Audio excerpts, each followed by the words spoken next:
音楽やっぱりねモテたいと思って始めるんだよギターを。男の子はそういう純粋なさ気持ちで、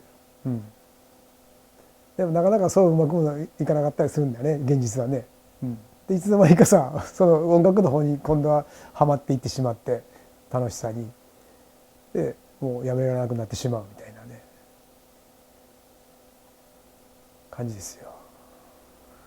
だから音楽やってなくても別に生きていけるしねそのあれなんだけどもやっぱり楽しいじゃない。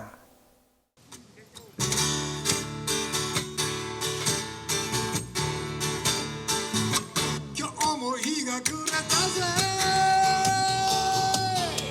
終わらねえ仕事はほっとけあっていつもの店へ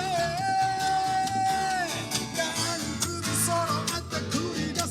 ぜ朝から晩まで汗水垂らして働きゃいいってもんじゃねえだろうまずはビールを飲み干して疲れさんと行こうじゃねえか